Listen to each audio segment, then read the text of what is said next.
Bismillahirrahmanirrahim. La havle ve la kuvvete illa billah al-aliyyil azim. Rabbi şrah li sadri ve yessir li emri vahlul uqdeten min lisani yefkahu kavli.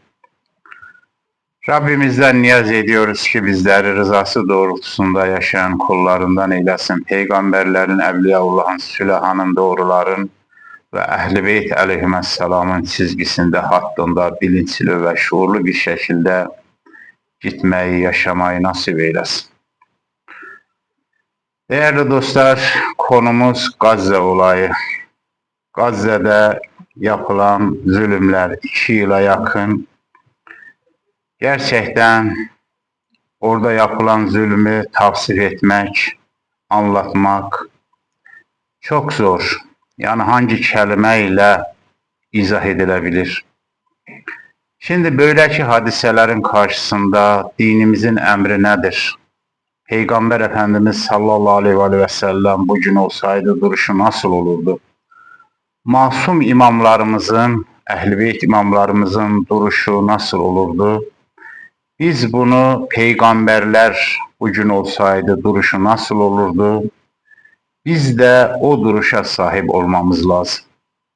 Kur'an-ı Kerim'de Allah Tebareke ve Teala Peygamber Efendimiz hakkında buyurur. Muhammed ve onunla beraber olanlar ruhama beynehum, birbirlerine karşı merhametliler. Ama eşidda elel kuffar, kafirlere karşı ise şiddetli bir duruşlar olur. Ve İmam Ali aleyhisselam da buyurur ki mazlumun yanında yer alın, zalimin de karşısında. Şimdi biz peygamberle beraber olmamızın şartı budur ki mazlumun yanında yer alalım, zalimin de karşısında.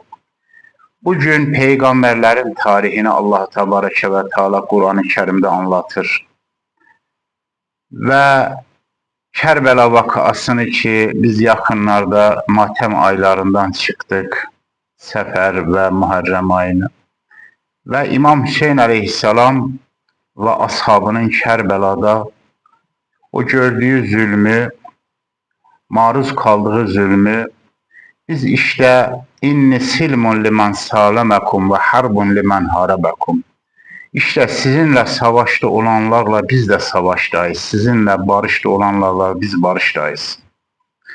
Şimdi burada da sade namaz kılmak, sadece kendi başına, kendi işinle, kendi ailenle ilgilenip başka Müslümanları düşünmezsense o Müslümanlığın eksik kalır. Peygamber Efendimiz sallallahu aleyhi ve sellem buyurur, bir insan sabah kalka Müslümanların derdini, diğer zulme uğrayan insanların derdini kendisine dert etmezse o Müslüman değildir. Yani Müslüman olmayanın da herhalde namazıdır, niyazıdır, hacca gitmesidir, zekat vermesidir. Hiçbir şeyi kabul olmaz. Müslüman olarak Müslümanın kardeşidir, müminin kardeşidir. Bu sözde değerli dostlar ve Müslümanlar kalmaması lazım. Bunun bir gereğini yerine getirmemiz lazım. Maalesef kimi İslam ülkelerinde, yöneticilerinde ve halkında ses seda yok. Bakıyorsun ki fıtrat olarak en azından insan yaratılışında zulme karşı içinde bir direniş var. Müslüman olmayan kimi yerlerde yöneticiler, kimi halk protesto ediyorlar. Filistin halkının, Gazze halkının mezlumiyetini haykırıyorlar. Ama biz peygamberin ümmeti diye geçinen kimi yöneticiler, kimi Müslüman diye belki 5 vakit namazını hatta kutsal yerlerde kılan insanlar maalesef oradaki zulme maruz kalan Müslüman kardeşlerimizin seslerine ses olmuyorlar. Biz bakıyoruz ki Yemen'den 2000 kilometreden Gazze'li Müslüman kardeşlerinin sesini duyup gereğini yerine getiriyorlar. Ama etrafında olan Müslüman diye geçinen kimi hatta kutsallarımızın olduğu o şehirler, o beldelerden Maalesef ses yok. Şimdi herkes kimin yanında olup olmadığını aslında ortaya koyuyor. Evet, Müslüman birbirine karşı merhamet. Merhamet nedir?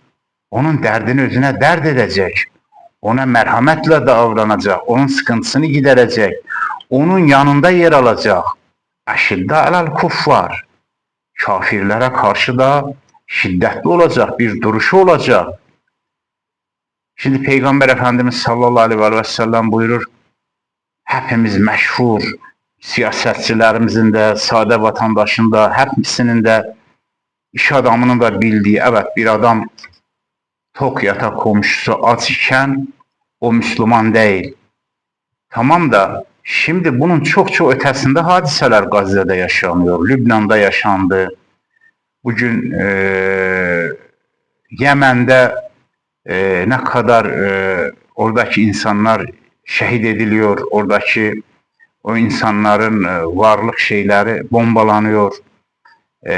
Sonuçta bizim Müslümanlar olarak tepkimiz ne oluyor?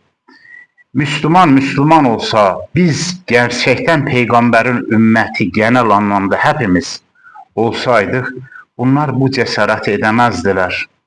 Ben direniş eksenini ve o cephede yer alan mukavemeti bunun dışında tutup geriye kalan İslam alemine ki büyük çoğunluğudur maalesef ama ses yok, seda yok.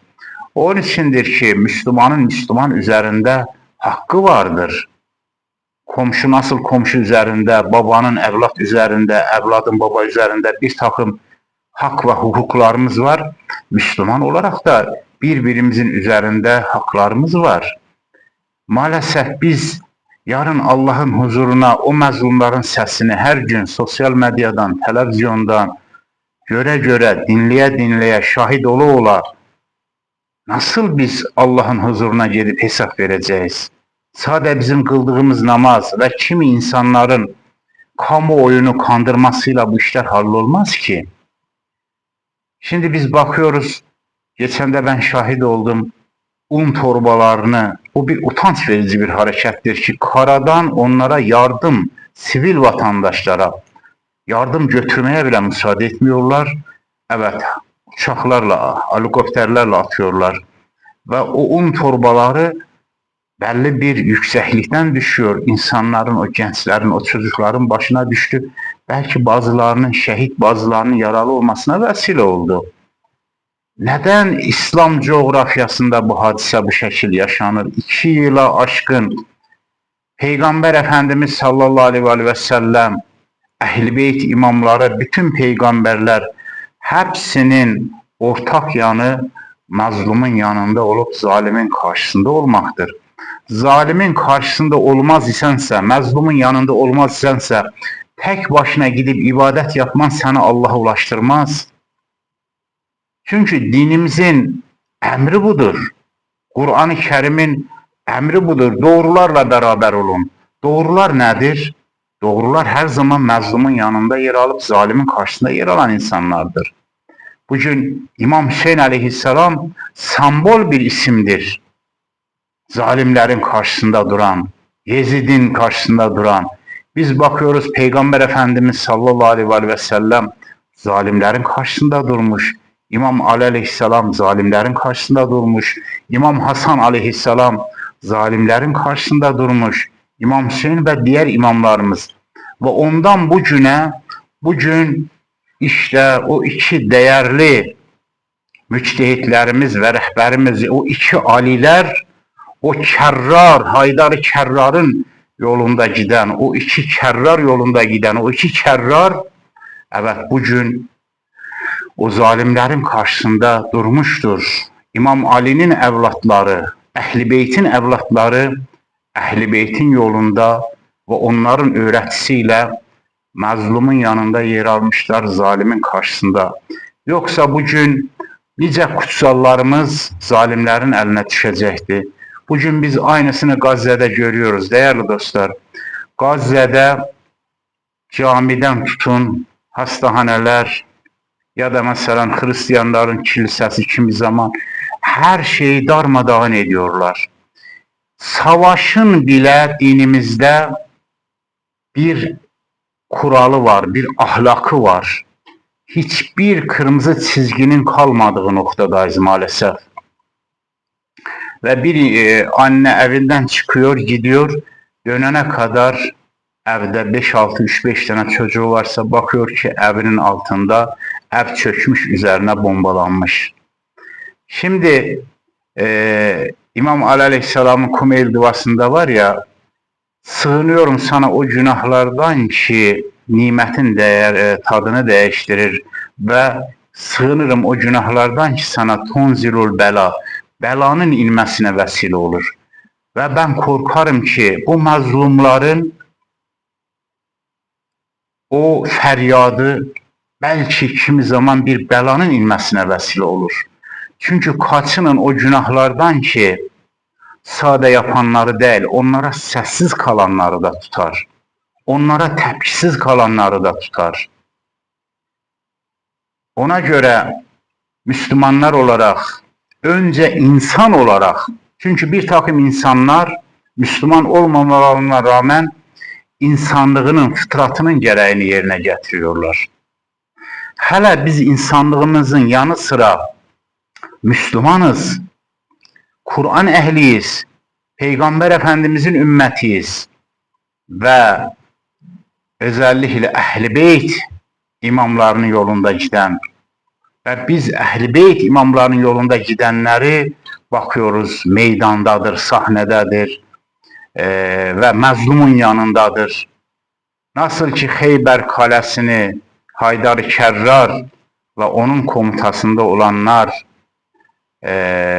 orayı fethettiler ve Peygamber Efendimiz sallallahu aleyhi ve sellem diğer 2 tanesini gönderdi. Orayı fethedemeden geri döndüler gayb vererek ve buyurdu ki yarın sancağı birinin eline vereceğim ki o Allah ve Resulünü sevir, Allah ve Resulü onu sevir. Sonuçta birçok insan Sa'd ibn Vakkas diyor, ben bekliyordum ki bana desin. Herkes bir umutla ve rivayette var ki herkes Peygamber Efendimizin önünden o tarafa bu tarafa gidiyordu ki ona desin. Ertesi gün olunca Peygamber Efendimiz buyurdu, Ali nerededir? Bildiler ki İmam Ali gözünde acısı, ağrısı vardı. Allah Resulü ağzının suyuyla onun gözünün acısını giderdi ve Xeybər kalesinin fethedeceği o sancağı İmam Ali Aleyhisselam Haydar Kerrara teslim etti. Ve Allah onun eliyle o zaferi nasip etti Müslümanlara.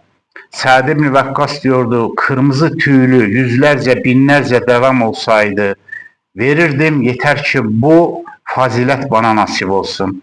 İnşallah o gün Haydar Kerrar orayı fethetti. Bugün de Haydar Kerrar'ın evlatları, müştehitlerimiz ve seyitlerimiz ve rehberimizin emrinden inşallah mukavemet ekseni, İnşallah Kudüs'ü kurtaracak, zalimlerin zulmünü bertaraf edecek ve asrımızın ve zamanımızın sahibi İmam Mehdi Accalallahu Teala Feracahu Şerif'in Allah zuhurunda tez eləsin. Bizi de onun hattında ve Ehl-i Beyt imamlarının, peygamberlerin ve Peygamber Efendimizin çizgisinde, hattında bilinçli ve şuurlu bir şekilde gitmeyi nasip eylesin inşallah. Vesselamu aleykum cemiyen ve rahmetullahi ve berekatuhu.